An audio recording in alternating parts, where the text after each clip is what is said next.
Mungu wetu mwema, Baba yetu, mfalme wa mbingu na nchi, Mungu uliye hai, unayetupenda upendo, tunakuinua, tunakutukuza tena. Asante kwa wema, asante kwa fadhili zako, asante kwa uaminifu wako. Wewe ni Mungu na hapana Mungu mwingine kama wewe. Ulikuweko uko na utaendelea kuweko. Jina lako litukuzwe, jina lako liinuliwe, jina lako, Mungu, katika jina lako vitu vyote vilifanyika, vitu vyote vinaishi.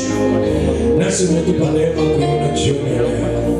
Mioyo yetu ina neno la shukrani kwako, tukikushukuru kwa kinywa na kwa moyo, tukikushukuru kwa muujiza uliotupa kwamba tupate hii nafasi kuketi hapa. Kuketi kwetu hapa ni muujiza, na tunaomba neema yako ifunuliwe, ufalme wako uje kwenye hema ya kukutania, ili kuketi kwetu kukawe ni faida, katika jina la Yesu Kristo wa Nazareti. Ni wewe uliyesema sitawaacha yatima. Dhihirika kwa neno hilo, dhihirika kwa utukufu wa jina lako. Utukufu wako utufunike, ili kuketi kwetu hapa ikawe ni kwa faida. Ni katika jina la Yesu Kristo wa Nazareti. Tubariki na utulinde kwa Kristo Yesu tunaomba na kushukuru. Amen.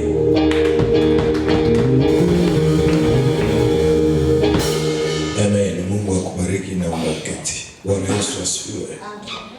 Tunamshukuru Mungu tena kwa neema ya jioni ya leo, ikiwa ni wiki moja tokea tumekuwa na somo linalohusu bwana harusi na bibi harusi kiroho, na katika wiki la kushuka kwa Roho Mtakatifu. Bwana Yesu asifiwe. Bwana Yesu asifiwe. Nikukumbushe tena, kama tulivyosema asubuhi, tuna msiba wa mume wa Mkristo mwenzetu ambao mazishi yatakuwa kesho mchana, na tutaweka tangazo nzuri kwenye ibada ya kesho. Lakini wenzetu wa kanisa lingine ndio watakaohusika na mazishi, lakini pia tutafika, na niwashukuru wa kina mama waliofika pale msibani mchana. Tumekutana na kumsalimia ndugu yetu. Bwana Yesu asifiwe. Somo letu tunahitimisha ni bwana harusi na bibi harusi, sehemu ya mwisho, na ninaomba kuweka mkazo kwenye sehemu hii ya mwisho na kukumbusha tena kwenye kitabu kile cha Mathayo mlango wa 3. Chimbuko au tokeo la Roho wa Mungu ni nini? Roho wa Mungu ni nini? Roho wa Mungu ni neno. Roho wa Mungu ni Mungu. Roho wa Mungu ni mamlaka ya Mungu. Roho wa Mungu ni neno. Roho wa Mungu ni Mungu. Roho wa Mungu ni mamlaka ya Mungu. Kwa Roho wa Mungu anapokaa ndani ya mtu, maana yake Mungu yupo ndani ya mtu na mamlaka ya Mungu iko ndani ya mtu. Bwana Yesu asifiwe. Yesu anasema, wewe ndiwe Petro, na juu ya mwamba huu nitalijenga kanisa. Ule mwamba ni neno la Mungu lililomjia Petro alipoweza kutambua kwamba Yesu ni nani. Alipotambua kwamba Yesu ni nani, Yesu anamwambia huu ni mwamba. Hiki kitu kilichokupa uwezo wa kufunua siri hii ya kwamba mimi ni nani ni Mungu mwenyewe, na juu ya mwamba huu kanisa litajengwa. Bwana Yesu asifiwe. Kwa kanisa halikujengwa kwa Petro, kanisa lilijengwa kwenye neno alilofunuliwa Petro kama ndio mwamba. Kwa neno la Mungu ni mwamba ambao kila kinachojengwa katika imani lazima kijengwe katika neno, maana ndio mwamba. Waswahili wanasema nyumba ni msingi, si ndio? Msingi ukiwa bora na nyumba itakuwa bora. Mimi wakati nanunua eneo la kujenga nilikuta kuna msingi, niliuvunja. Nilipovunja ule msingi ulikuwa umejengwa vizuri, umepigwa plasta, lakini tulichokuja kugundua ule msingi ulijengwa lakini ulikuwa umejengewa tofali mbichi. Kwa mtu anakuuzia sema msingi nimeshajenga, si unaona? Lakini ule msingi ulikuwa na tofali mbichi. Kwa kitu kinachokuja kukarishwa kwenye ule msingi, ikiwa msingi utakuwa ni dhaifu, basi nyumba hiyo itakuwa dhaifu. Kumbuka kuna tofali zitapanda, kuna bimu litapanda, alafu kutakuja kuwa na kenchi, kutakuja kuwa na mabati, kutakuwa nakuja na dari, kutakuja, yaani kuna vitu vingi vitapanda huko juu, vinategemea nini? Msingi. Kwa hiyo msingi ukiwa mbovu, basi kinachojengwa huko juu kitakosa ubora. Kwa hiyo mtu hata kama ananena kwa lugha, hata kama ni mwombaji, hata kama ni mtoaji, lakini kama anachokifanya hakijajengwa katika msingi wa neno la Mungu, hakina ubora. Bwana Yesu asifiwe. Bwana Yesu asifiwe. Sasa nahitaji kukumbusha ile Mathayo mlango wa 3. Angalia ule mstari.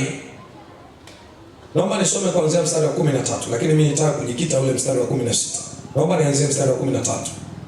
Na kurudisha tu mahali ambapo tunahitimisha somo. Anasema hivi: wakati huo Yesu akaja kutoka Galilaya mpaka Yordani kwa Yohana ili abatizwe.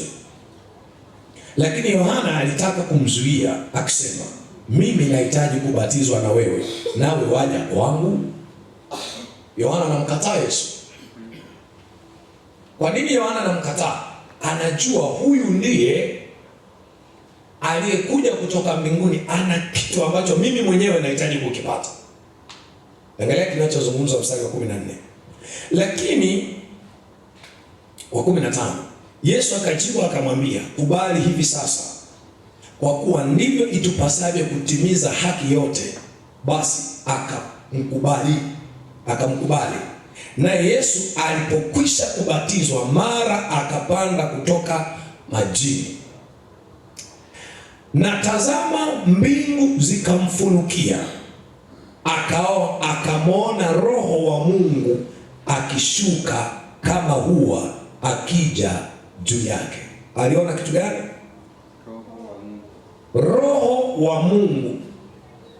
Aliona Roho wa Mungu. Kama Roho wa Mungu alishuka juu yake, kitu gani kilishuka kwake? Na mamlaka au nguvu, uweza, vitu vya namna hiyo. Lakini kitu pekee tunachoweza kukionyesha pale ni kwamba ni Mungu mwenyewe aliingia kwenye mwili wa Yesu. Bwana Yesu asifiwe. Amen.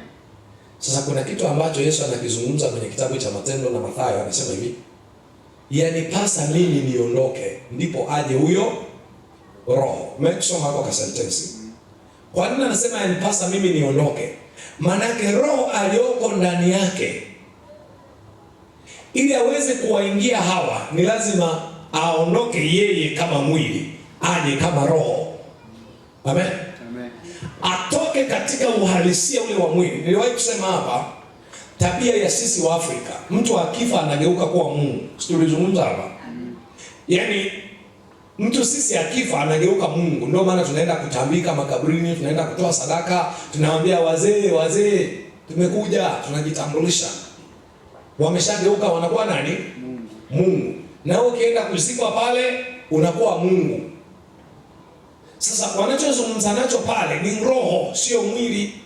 Sasa huyu anazungumza hapa, naye Yesu alipokwisha kubatizwa, mara akapanda kutoka majini, na tazama, mbingu zikamfunukia, akamwona Roho wa Mungu akishuka kama hua akija juu yake.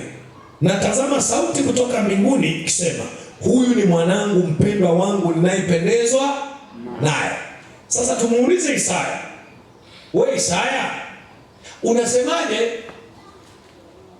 Isaya 61 anasema nini?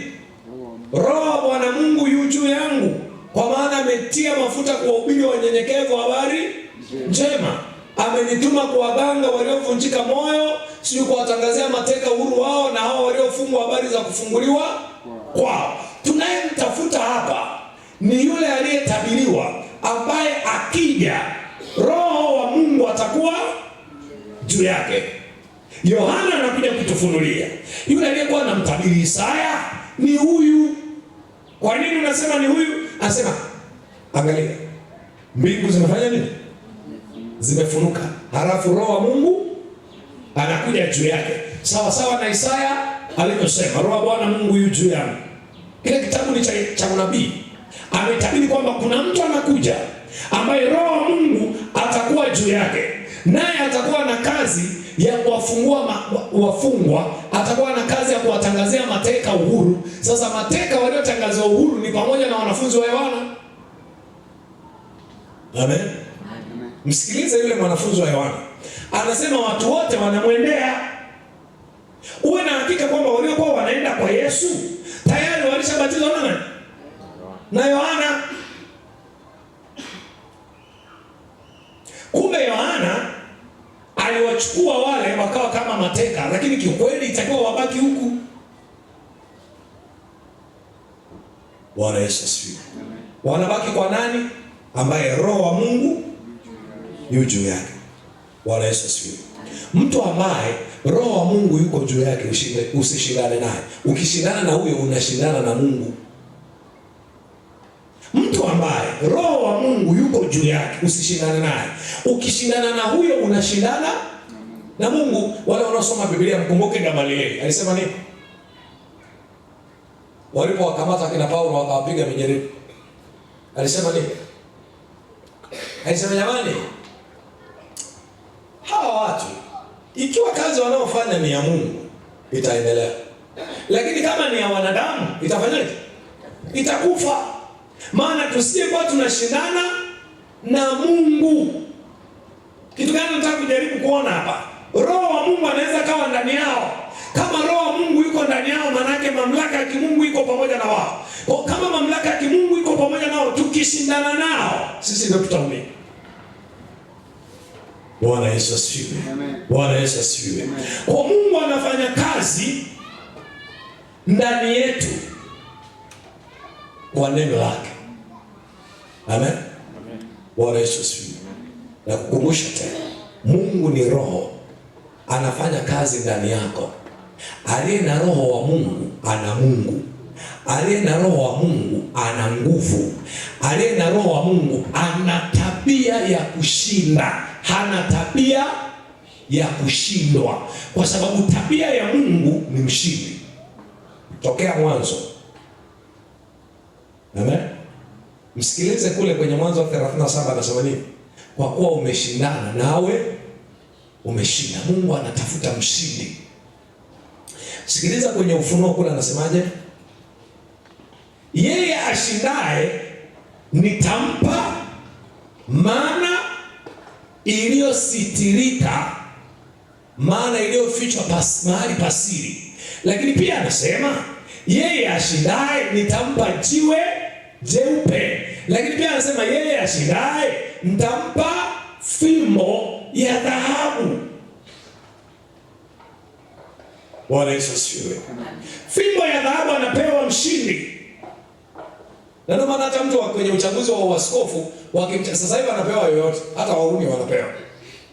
Lakini fimbo ya uaskofu anatakiwa kupewa aliyeshinda.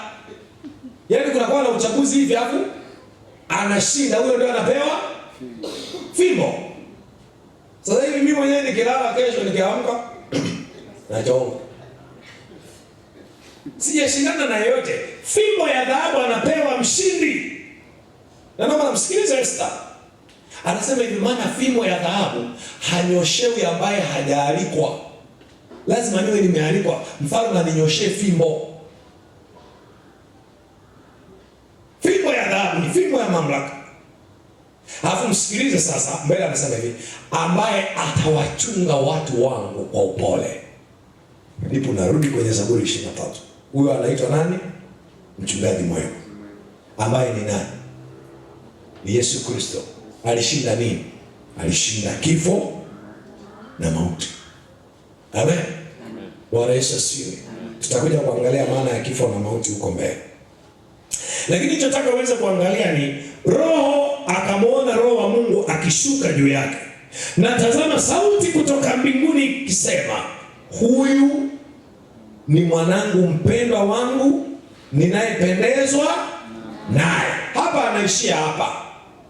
Lakini ukiendelea mbele utashangaa, haishia hapa. Anasema msikilizeni yeye. Amen. Kwenye Mathayo nafikiri 12 kama sikosei, anasema huyu ndiye mwanangu mpendwa ninayependezwa naye, msikieni yeye. Sio kama ni mstari.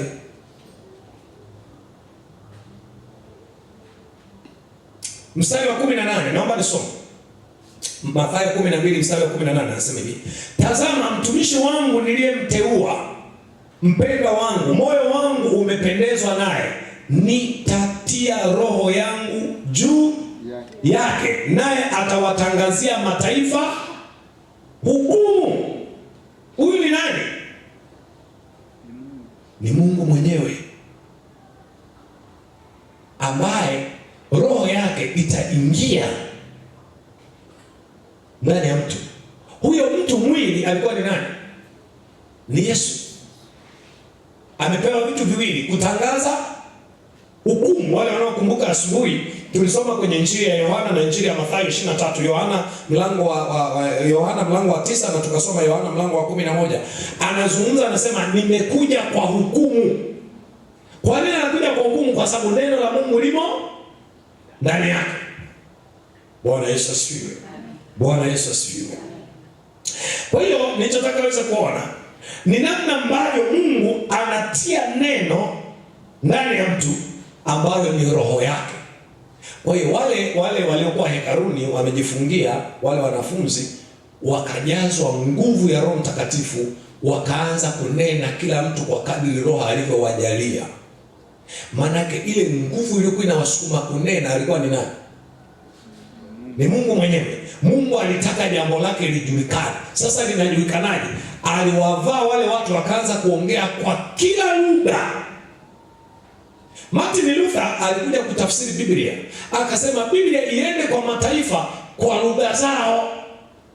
Ndio Wanyakyusa wakapata ya kwao, Wabena wakapata ya kwao, Wakinga wakapata ya kwao, sio kabila gani wakapata. Mpaka leo kuna watu wamekaa kule wanatafsiri Biblia kwa lugha mbalimbali. Hapa Mbeya kuna kituo pale kinaitwa Karibuni Center. Wale waliwahi kufika. Kiko hapo Mafiati kwa nyuma. Nini wanaita? Stendi ile ya malori. Ukitoka Eso pale mbele, magorofani pale. Ukiwa pale yanapopaki malori kwa nyuma kule, ndiko hicho kiko kituo. Wako hapo watu wanaenda asubuhi, wanatoka jioni. Wanafanya kazi ya kutafsiri maandiko kwa lugha mbalimbali. Hapo ndipo vinatokea vitabu vya nyimbo, hapo ndipo vinatokea Biblia, Agano Jipya na Agano la Kale. Watu kwa lugha zao. Bwana Yesu asifiwe. Bwana Yesu asifiwe. Nilikuwa nimeenda kuhubiri huko kwa Wanyakyusa siku moja huko, tulikuwa tuna msiba. Tukaenda kijijini huko, hamna Kiswahili. Hamna Kiswahili, watu wanaongea Kiruga tu. Hata nyimbo wanaimba Kiruga, utahubiri hapo Kiswahili? Watakuelewa waliotoka mjini tu. Na mimi nikajichanganya. Dongole kiara lolo. Nikasikia lolo. Maana waliniona mimi kwao mwenzao. Kwa sababu nimeimba, wanajisikia. Mimi nimewambia mara kadhaa hapa Mbeya, sisi tulioko Mbeya, ukimwambia Mnyakyusa omba kwa Kinyakyusa. Wanyakyusa wanamwonaga Mungu naye ni Mnyakyusa. Wanajisikia. Wanaona sawa kabisa. Siku moja juzi hapa kulikuwa na msiba kule Bukoba. Ndugu yake Kaganda alifariki, ni babake mkubwa mdogo alifariki. Wakawa wanaongoza ibada ile kwa Kiruga, wanaimba wimbo. Yaani unaona wanatikisa na vichwa, wanajinoma. Yaani wanamuona Mungu ni muhaya. Ukienda kwa wahe na wenyewe ni hivyo hivyo. Kila mtu kwenye kabila lake anapoimba nyimbo za Kiruga anasikia kabisa kukutana na Mungu. Na hakuna mtu anakuzuia. Ukitaka kuomba kwa Kiruga, omba. Ila hakikisha Kiruga unachotumia unakielewa. Amen? Ili kusaidie kuwasiliana na Mungu vizuri. Sisi Mungu wetu anasikia lugha zote. Kuna Mungu ukiongea lugha zingine hasikii. Mungu wa Wabena ukaongea Kinyakyusa. Hawezi kusikia. Nyumbani tu. Ukaongea Kinyakyusa, unatoka kapa. Mpaka uongee Kibena. Kwa kila mtu akienda kwenye asili, anapotaka kukutana na Mungu, anaenda kukutana na Mungu kwa asili yake. Bwana Yesu asifiwe. Sasa katika somo hili nitaka uweze kuona namna ambavyo Roho wa Mungu akija ndani ya mtu, hivi vitu vitatu vinatokea: nguvu, mamlaka na uwezo wa kimungu unakaa ndani ya huyo mtu. Na ndio maana Wakristo, nitakuja kufundisha hapa kitu kina hivi. Mnajua laana ya mlevi? Mlevi akikulaani, uwe mwangalifu. Mtu akilewa, kama ni baba yako, usimsemeshe. Akikulaani anasahau. Kwa kutegua hiyo laana, yeye hajui, kwa sababu alikuwa amefanya kasome habari za Hamu na Yafet. Simewahi kusoma? Aliwalima laana wale. Hapo baba alipotoka ameerevuka, sasa pombe imeisha, akumbuka alifanya nini. Maana alikuwa amefanya amelewa. Kwa baba akilewa, mama akilewa, usiwajibu, maana akikulima laana ya mlevi, akisahau basi ina nguvu laana ya mlevi. Tutakuja kuona huko mbele kadri siku zinavyoenda. Lakini twende tuangalie kwenye kitabu cha Mathayo 23. Kuna kitu ni kuonesha pale. Asubuhi tulisema moja kati ya vitu vilitokea. Wachungaji wa wakati ule walitaka kumuua Yesu. Kwa nini? Kwa sababu anasema kweli. Na mimi nimesema hapa, ukitaka kugombana na watu, anza kusema ukweli. Hata ofisini watakununia. Niliwaambia hapa, kuna mtu mmoja alihamishiwa kikazi hapa. Alikuwa ni Mkristo wetu, anatufuatilia kwa njia ya mtandao, ghafla akahamishiwa Mbeya. Alipofika Mbeya akatutafuta, tukaomba kwa ajili yake, akaenda kazini ofisi fulani hapa ya serikali, akaenda huko. Alipofika huko akashangaa, anakabidhiwa gari. Yule anayemkabidhi, yeye ni dereva, akamkabidhi gari ya kumwendesha yule kiongozi. Yule anayemkabidhi akamwambia, bwana, namna tunavyokula hapa tunakula hivi. Ukipewa gari hii, inajulikana hapa ofisini kwamba ndio gari inayokunywa sana mafuta. Lakini kwa kweli haitumii sana mafuta, lakini huwa wanaifanya kama inatumia sana mafuta. Akamwambia, sasa sikia, hii gari inaenda Chunya, kwenda na kurudi Chunya labda mafuta 100,000, lakini sisi huwa tunaweka 200,000. Kwa una shilingi ngapi hapo? Una 100,000. Ikitoka hapo inaenda sijui Ileje, na kwenyewe wanapanga budget. Kwa unashangaa dereva anafanya mambo, anajenga, anafanya hiki, anafanya kile, nyewe mnashangaa. Sasa ile bwana akasema, mimi hiyo siwezi kufanya. Moyoni hakusema kwa yule mtu. Akaenda akapewa gari, akambia, lakini hii gari bwana inahitaji uwe mwangalifu sana kwenye mafuta. Usikimbie sana, inakunywa sana mafuta. Ile bwana akasema, hakuna neno bosi. Sasa ili tukusaidie, ngoja tukujazie full tank ili wewe ujue namna ya kuicontrol gari. Akajaziwa full tank. Gari kaenda Chunya, ikarudi. Ikaenda huko Ileje, ikarudi. Sio wakaenda Tukuyu, wakarudi. Wakamwambia, wewe, mbona mafuta unayasema, mbona yamo? Bosi akaona, kumbe mimi nilikuwa natumia hela nyingi hapa. Alichokifanya akamuongeza mshahara. Hapo akampa, akawa ndio kiongozi wa madereva wote. Washinde kumroga. Washinde kukuroga. Lazima uwe na Mungu. Una Mungu anakuroga. Hivi ngoja nikuulize swali, sio kama hiki kitu kinawatokea wale wanafanya kazi huko. Hivi unajuaga ukienda kufanya kazi wanaulizaga, wewe ni kabila gani? Umewahi kusikia hicho kitu? Hivi unajuaga kwa nini wanauliza? Unajua kwa nini wanauliza? Kukuloga lazima waongee na mimi. Lazima waongee na miungu ya kweli. Wao usifikiri sifa kujitambulisha. Mimi ni akiuza kwetu masoko. Wanaongea na miungu ya kweli. Tuna shida na huyu mtu tupeni. Kwa ndio maana naonaga watu ni Wanyakyusa, na kutasikia sisi ni Wasukuma, sisi ni Wahaya, sisi yani sisi baba yetu. Ukishasikia hiyo sentence anagweba kitu. Wanaojua utawala wa ulimwengu wa roho. Sasa achana na sisi. Sisi ukitoje swali kabila gani tunataja, jamani unajua huwezi kutufanya kitu. Usifikiri hivi hivi. Na sisi tunakahirisi kadamu Yesu. Tunalindwa. Ameshatueleza kule mnalindwa na nguvu ya Mungu. Huna nguvu ya Mungu usijitapetana. Bwana Yesu asifiwe. Tulikuwa tunafanya maombi juzi hapa mtu mmoja. Tumemwombea. Pepo likaniuliza swali. Kwani wewe ni nani? Nikamwambia kwani wewe hujui mimi ni nani? Anasema maana kote tulikopita hatujawahi kukutana na mtu kama wewe. Wewe ni nani? Anataka kujua. Nikamwambia mimi hawajakuambia huko ni nani? Akasema wenzangu waliniambia kuna kijana mmoja usiombe ukutane naye. Kumbe ni wewe. Nikamwambia inawezekana sio mimi. Sasa ni wewe. Pepo linaniambia ni wewe. Maana kote tulikopita hatujawahi fanywa kama unachotufanya. Kwanza kwani umetupiga? Mimi sijawapiga. Unajua tulikuwa tunapigana wapi? Rohoni. Lakini yana malalamiko. Sasa kutoka tunatoka, lakini kwa nini umetupiga? Na mimi nawauliza kwa nini mlikuja? Siniwahi kuambia hapa mapepo hatukemei tu, kuna majadiliano. Kuna time sisi tunaongea, tunaulizaga sasa wewe umekuja kufanya nini huku? Utasikia sisi shangazi yako alituambia tuje.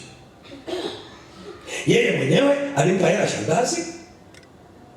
Tukagundua ana hela. Kwa hiyo tumekuja kuchukua hela. Sasa muulize mtu wa namna hiyo. Utasikia kila akipata hela tatizo linatokea. Kwa hiyo hela askari. Kumbe kuna kashangazi huko. Jamani hapa hata wewe ni shangazi wa mtu. Yaani katika maisha. Siniwaambia hapa mimi mnaoniona ni babu wa mtu. Kwa hiyo akihubiri kule mkutano wa Injili. Sasa kuna watu hapa wamerogwa na babu zao. Babu mwenyewe ndio. Hawa kina mama Lukasa. Ni wabibi. Kuna watu bibi zao sio watu wazuri. Wana wabibi ambao sio watu wazuri. Jamani kufika miaka 90 lakini ukubali lawama ya kusema mchawi. Tena kama unapikia vibuza. Mimi nilijua tu. Mbona macho mekundu? Bila kujua kwamba wale wale kule kijijini wanaelewa unapikia kuni mbichi lakini lazima ugali hivi. Maisha yote haya watu wanapitia. Na nataka kusema nini? Angalia kwenye Mathayo 23 ule mstari wa 37. Anasema hivi. Yerusalemu, Yerusalemu, uwauae manabii na kuwapiga kwa mawe wale waliotumwa kwako. Ni mara ngapi nimetaka kuwakusanya pamoja watoto wako kama vile kuku avikusanyavyo pamoja vifaranga vyake chini ya mbawa yake, lakini hamkutaka. Angalieni, nyumba yenu mmeachiwa hali ya ukiwa. Kwa maana nawaambia hamtaniona kamwe tangu sasa hata mtakaposema amebarikiwa ajaye kwa jina la Bwana. Unaelewa hapa Mungu anataka kusema nini? Kwa nini anasema nimewaachia nchi katika hali ya ukiwa? Kitu gani kimetokea? Kitu gani kimeondoka kwao? Neno lake limeondoka. Kwa hawa wanakuwa wakiwa. Kama neno ni Mungu, kitu gani kimeondoka kwao? Mungu. Kama Mungu ni baba, kitu gani kimeondoka kwao? Baba. Kama Mungu ni baba, hawa ni nani? Ni yatima. Kama ni yatima, wanalelewa na nani? Nani atawalea hao? Umekusikia Kiswahili wanasema watoto wa mitaani. Sio? Nasikia ni watoto Mkristo kama hana baba wa kiroho, huyu ni mtoto wa mtaani. Kwa sababu kila baba ana baba yake, kila baba ana baba yake. Bwana Yesu asifiwe. Bwana Yesu asifiwe. Kwa moja kati ya kitu nitakweza kuona hapa. Anasema Yerusalemu uwauae manabii. Ni nani alikuwa anawaua? Ni mji. Kwa nini anasema inasema Yerusalemu inaua manabii. Ni nani alikuwa anaua? Kuna watu huko ndani wamekaa kuua watumishi wa Mungu. Kuna siku nitakuja kuonesha namna ambavyo unaweza ukawa sehemu ya watu wanaoua watumishi wa Mungu. Nimeona ni Kenya, nafikiri imetokea Kenya kama mmefuatilia, kutoka kanisa la AIC. Imeonekana kuna mchungaji amekufa kwa sababu ya stress, msongo wa mawazo. Lakini imeonekana ni kama viongozi wa ngazi za juu walimtesa. Sitaki kuzungumzia sana kwa sababu sio issue naielewa sana. Lakini nilichotaka uweze kuona, yule mchungaji kama ameteswa mpaka amekufa, ni shetani amemuua. Ni nani? Ni watu. Ni watu. Kuna watu ambao kwa maneno yao wanaua huduma ya mchungaji. Kuna watu ambao kwa maneno yao wanaua karama za watu. Kwa maneno yao vipawa vinakufa. Kwa unashangaa alikuwa mzuri, ameharibika. Sasa hatiwi moyo, anakatishwa tamaa. Sasa kwa wale walioko kwenye ndoa wanaelewa. Wewe mke wako kila ukirudi unasema yaani kama miongoni mwa wanaume na wewe ni wanaume. Wenzako wananua magari, wewe upo tu. Unajikausha, unaenda, unarudi. Sasa haya mwenye nyumba alikuja hapa anataka kodi. Wenzako wanajenga, wewe upo tu. Haya maneno yanatia moyo. Ili akiondoka asiporudi unasema ni shetani. Tutafute shetani ni nani? Haya maneno hayatii moyo. Unaweza kusema katika wanaume na wewe ni mwanaume. Wenzako wananunua magari, wewe upo tu. Yule mwanaume anagugumia. Anarudi kesho na mwambie haya mwenye nyumba alikuja hapa. Wanaume wenzako wanajenga. Yule rafiki yako Shabani amejenga. Christopher amejenga. Wewe upo tu. Kama mimi nipo tu na wewe uko wapi? Upo. Kwa kama kila shetani Wanaswahili wanasema na mbuyu wake. Kama mimi ni shetani, wewe ni nani?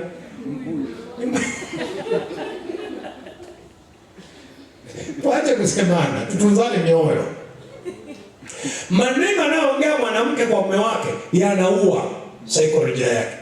Mimi najifunza, mtu mmoja amefundisha vizuri sana. Wacha si wanaume tunaweza kurudi hivi saa hizi hapa, nimekaa toka asubuhi natatua changamoto za watu na shauri, natia moyo, narudi nyumbani tena mke wangu ananiuliza, nimekaa kwenye kakocha ananiuliza tupike nini? Yaani kama ananinyanyasa tena, maana yake nifikiri tena.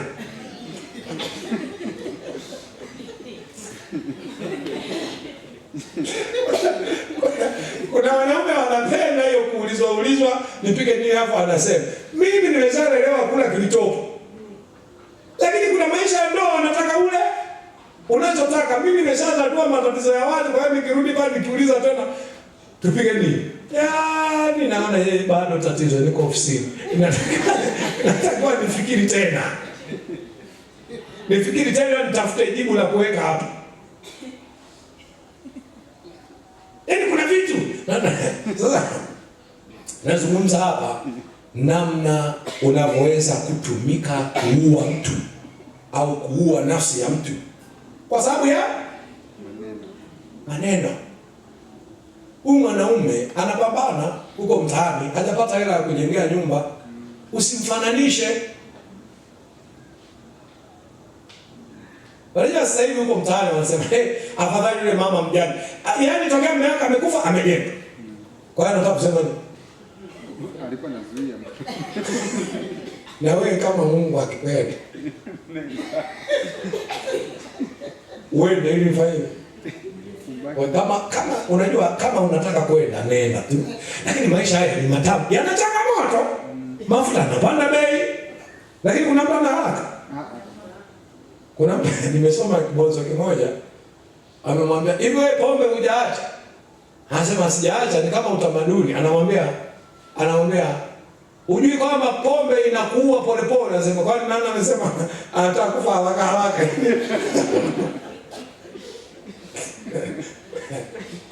Yaani yeye mwenyewe anapenda kama inaua, maana hana haraka. Mbona anamwambia pombe inaua haraka? Sasa amemwambia inaua, kwa hiyo na yeye anataka kufa, hana haraka. Kwa kuna maneno ambayo ukisema yanakuwa sumu kwenye moyo wa mtu mwingine. Na moja kati ya vitu ambavyo niweke hapa. Moja kati ya vitu ambavyo vinaweza kuwa vinaua wanaume. Wanaume huwa tunawaza. Yaani unapata kitu unataka kumwambia mke wako, lakini ukiwaza hiki kitu nikisema hapa kisije kikatuharibu, basi unanyamaza. Alafu inakuwa sumu kwa nani? Kwa mwanaume. Mwanaume ndio kinakuwa sumu, kinapasukia huko huko. Lakini mwanamke ni hajari, kauguli yake huko huko kazini.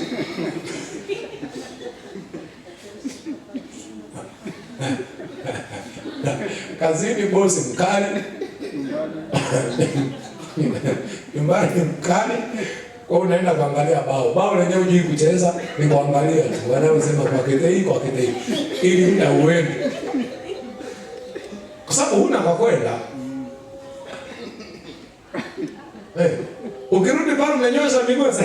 Wanaume wenzako mpaka saizi hawajarudi. Wanatafuta hela. Wewe saa 12 tu umeshafika nyumbani. Unawaidi. Umesikia sisi tunaondoka. Tayari.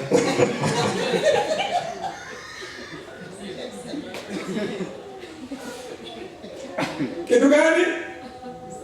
Mdomo. Kwa baba inatakiwa kaangalia bao hata mpaka saa 3. Yaani mtu mmoja amefundisha mambo ya saikolojia, anasema moja kati ya kitu wanaume kinawakera ni kuulizwa uko wapi. Yaani mke akimpigia simu mume wake akamuuliza uko wapi? Yaani sio anarudi nyumbani kwa kuwa anataka kurudi. Anarudi nyumbani kwa kuwa mke wake anamuulizia. Kwa anarudi nyumbani sio kwamba amependa. Inatakiwa mume apende kurudi nyumbani. Yaani yeye mwenyewe apende, asidaiwe kurudi. Sasa unafika tu nyumbani za afadhali umekuja mkao umeisha. Okay. Ndio alikuwa ananiwaisha mimi kunidai hela za mkaa. Kesho narudi saa 3 nione kama watakuwa hawajapika. Unakuta wanachotea kuna sana. Ndio wala saa 3 ili wakoke kuni. Maana akiwahi kurudi unadai hela. Unawahi kurudi anaanza kusema nasikia hamu ya Pepsi. Kwa sababu gani? Yaani kuna vitu hivi tunavunja moyo. Tunarudi hivi. Wewe unasikia mtu ameua mke wake kwa sababu amekula nyama. Sasa ulinunua yani. Yakula lakini naona sio aliwahi amka akala sana, yani mambo haya. Yaani shetani anaweza akakutumia kuharibu kitu kizuri kupitia kitu kidogo. Bwana Yesu asifiwe. Nilielewa kwa nini Wahehe wakikasirika wanaondoka. Maamuzi. Mamangu alisema nikikasirika kunywa maji. Hili kitu unaweza usikielewe sana, lakini ukiona una hasira kuna kitu kinakaba hapa, kanywe maji. Baada ya muda inashuka au ondoka hilo eneo.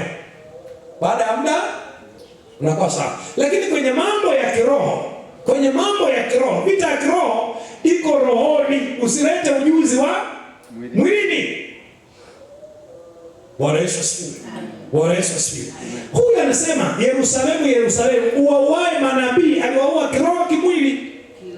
Kimwili. Jamani, hawa hapa waliuawa kimwili.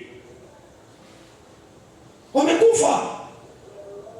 Si wote tunasoma kwa habari ya mitume waliouawa, wengine walikatwa na msumeno, wengine walichunwa ngozi, wengine waliburuzwa na ng'ombe barabarani, wote hao waliuawa. Wengine walitundikwa kwenye misalaba, kichwa juu miguu chini, yani kichwa chini miguu juu, wote waliteswa kila mmoja kwa namna yake. Wengine waliteswa kwa msalaba wa X, mguu mwingine unawekwa huku, mguu mwingine unawekwa kule, mkono mwingine unawekwa huku, mkono mwingine unawekwa huku, ili tu wafe kwa mateso. Yesu anauliza ni mara ngapi? Ni mara ngapi nimetuma kwako? Halafu nawaua kwa upanga. Sasa kama wameuawa wale watumishi kwa upanga, wale waliokuwa wanawaongoza wale wanakuwa ni nani? Wakiwa. Wanakuwa wakiwa. Na yeye anasema sasa nchi yenu ninaiacha katika hali ya ukiwa. Mpaka siku mtakaposikia amebarikiwa yeye ajaye kwa jina la Bwana. Ambaye atakuwa ni nani? Yesu mwenyewe. Mliyemkataa ndio anakuja. Bwana Yesu asifiwe. Bwana Yesu asifiwe. Hivi siwahi kuambia hapa Mtu mmoja aliwahi kunisema vibaya, ni kiongozi hivi, ana nguvu pia kifedha. Sasa kumbe amealikwa kwenye kikao fulani cha harusi. Ni kikao kikubwa cha wazito mjini hapa. Halafu kwenye kile kikao nikaalikwa mimi. Nikafungue kikao kwa neno na sala. Sasa wakati nafika pale walikuwa na ukumbi fulani, wale wanaojua kuna hoteli inaitwa Green View. Niko kule. Ndio nimealikwa sasa mimi. Niende huko nikafungue. Sasa tutakwambia tuko tayari. Kwa mimi nilikuta pale wako tayari. Wamekaa kwenye viti. Meza za maana zile. Hivi na wengine huku afu huku ndo mbele. Kuna kiti cha kukaa mimi. Kwa wakati nakuja wakasema naomba sasa na kiongozi wa kiroho anaingia, naomba tusimame. Na mbaya wangu yumo. Atakuwa pale. Oh.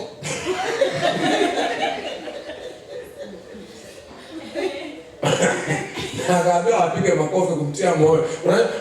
Hivi unaelewa kwa nini kanisani wanasema mama mnaelewa kwa nini? Wewe kutembea kutoka kule mpaka huko macho yote anakuangalia ukianguka. Kwa tule tumakofi tule mama tunatiaga moyo wa kunyanyua miguu haraka uwai. Usije ukaanguka. Ni kasauti kakutia moyo. Kakukuandaa usione hofu. Wewe unanyanyuka toka kule kanisa liko kimya. Wote wanakutembezea macho hivi. Mpaka ufike pale, utaanguka. Na kiatu chako cha sikongingo. Sikitakutegua hapo katikati. Kwa wanakutia moyo. Nikafika pale. Nikagundua yuko pale. Nikafungua kikao kwa neno, nikaomba. Kati ya watu niliwapa mikono na yeye. Ili ajue kabisa ni mimi. Jamani, sio mimi tu, hata Yesu alimwambia Thomas, Musa, uone kama ni mimi. Thomas akasema ni Bwana wangu na Mungu wangu wewe unaamini kwa sababu umeniona. Heri wale watakaoamini pasipo uniona. Sasa Yerusalemu, Yesu anakusanya watoto walioacha yatima. Walioacha yatima. Mungu hata ruhusu yatima kwako, atakukusanya.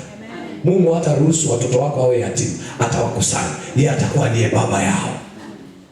Sasa mpaka Mungu awe baba yao, maana yake wewe una uhusiano na yeye. Soma Biblia. Mungu anasema mimi ni Mungu wa Ibrahim, ni Mungu wa Isaka, ni Mungu wa Yakobo. Kwa sio Mungu wenu. Niko hapa kwa sababu nilikuaga Mungu wa wale na niliwaahidi wale kwamba nitalinda watoto wao. Kwa kuna wakati watoto wako watalindwa kwa neema iliyokuwa juu yako. Bwana Yesu asifiwe.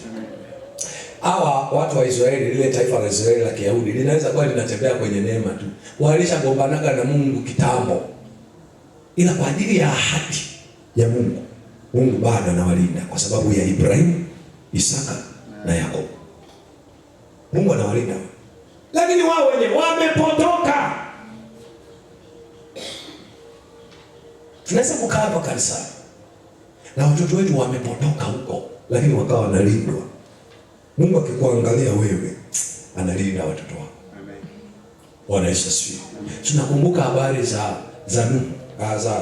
Ayubu. Sio? Ayubu yupo huko kwenye ibada, watoto wapo kwenye nini? Kwenye sherehe. Ayubu anasogeza sadaka, anasema Mungu, yumkini wanangu huko wamekutenda dhambi, usije ukawapiga, naomba toba kwa ajili yao. Mungu akasamehe. Lakini shetani aliona wewe, huyu jamaa mbona haguswi popote? Akaenda kuomba oda ya kumtesa Ayubu. Akaenda kapiga mifugo yote. Akaona Ayubu bado amesimama. Hivi unaelewaga watu tukiguswa kwenye uchumi tunamwacha Mungu. Hela. Hata kama ulikuwa unahuzulia morning glory na evening glory. Hela zikipeperuka. Morning glory tungu, evening glory tungu. Uji. Lakini kama ukienda ukitoka morning glory biashara inaenda, ukija evening glory ukirudi biashara imeenda, yani wewe utasema jamani, Mungu ana nguvu. Mungu akimruhusu shetani atiuni, ukanyagia. Kuna dada mmoja ameniambia wiki iliyopita hajasali hapa Jumapili mbili. Nikampigia simu, wewe nini? Asema mtumishi, nimegundua Amani ya moyo ni pamoja na biashara. Nikamuuliza nini, anasema wamenitimua kwenye chumba cha biashara. Kwa hiyo nilishindwa mahali pa kuweka mzigo. Kwa hiyo nikaona nipambane ili hata nikao kwenye ibada moyo. Kumbe kutulia kwa moyo ni kwa sababu mambo yako vizuri. Amen. Kuna siku walikuja juzi hapa, mwanangu alikuwa anauma, wale wenzangu wanakumbuka. Mwanangu alikuwa anauma, nilienda kumchukua nyumbani. Nikawa nimpeleka hospitali. Sasa nimefika hapa, nakuta kuna watu tena nao wana shida. Wanamhitaji mchungaji. Mimi na shida na wao wana shida. Unafanya kitu.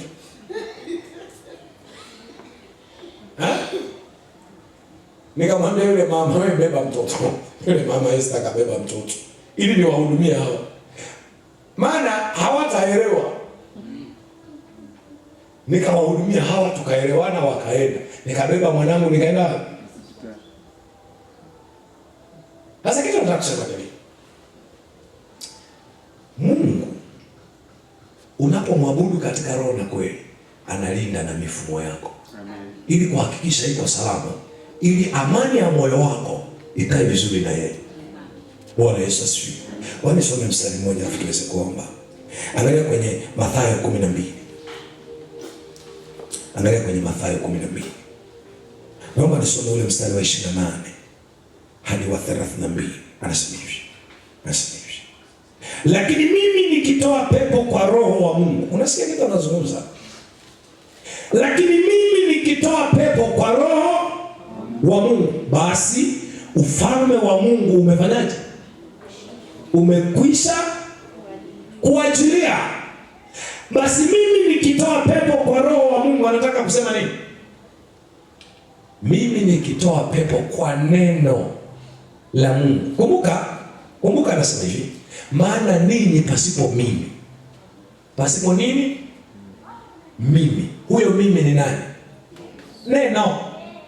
Maana mimi pasipo mimi. Kumbuka anasema hivi, mtu hataishi kwa mkate tu, bali ni kwa kila neno. Hapa anasema kama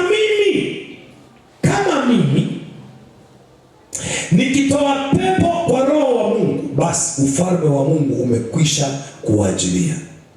Ama awezaje mtu kuingia ndani ya nyumba ya mtu mwenye nguvu na kuviteka vyombo vyake, asipomfunga kwanza yule mwenye nguvu? Ndipo atakapoiteka nyumba yake. Mtu asiye pamoja nami yu kinyume changu, na mtu asiye kusanya pamoja nami, huyo ufanyaje? Utapanya. Kwa sababu hiyo nawaambia, kila dhambi na kila neno la kufuru mtasamehewa wanadamu, ila kwa kumkufuru roho hamtasamehewa. Kwa kumkufuru roho hamtasamehewa. Kukufuru roho ni kufanyaje? Na roho ni nini? Kwa hiyo kulikataa neno huwezi kusamehewa, kwa sababu neno ni uponyaji. Umenikataa, unaponaje? Ngoja nimalize taarifa mbili. Naye mtu yeyote atakayenena neno juu ya mwana wa Adamu atasamehewa, bali yeye atakayenena juu ya Roho Takatifu hatasamehewa katika ulimwengu wa sasa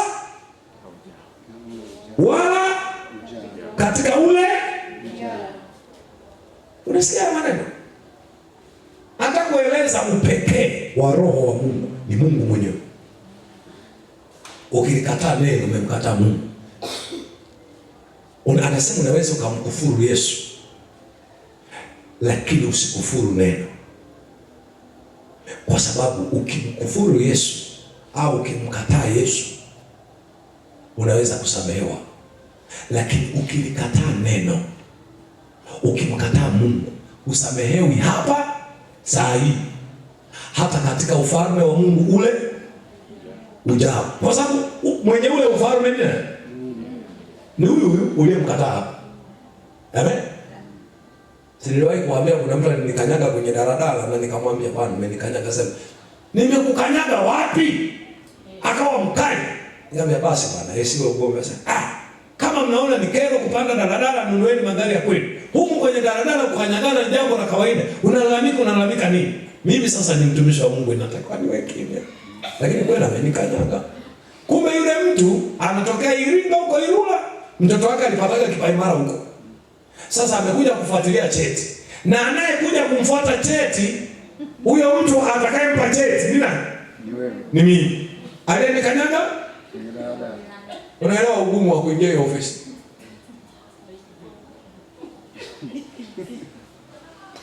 Yuko mchungaji mmoja, sasa hivi ni askofu wa KKT Mbeya. Alikuwa anaongoza usharika fulani kule Forest. Alikamatwa na askari mmoja. Alimnyanyasa kweli. Mwisho wa siku yule askari kumbe hajaoa. Wazazi wake nao wanaishi huko Forest. Kumbe yule kijana sasa anakuja kujiandikisha. Anaingia pale anamkuta, utaandikishaje ndo?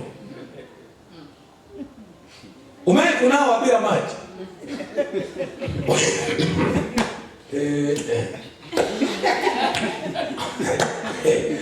Yamekukuta sasa unanawa bila maji. Pole na majukumu. Pole sana.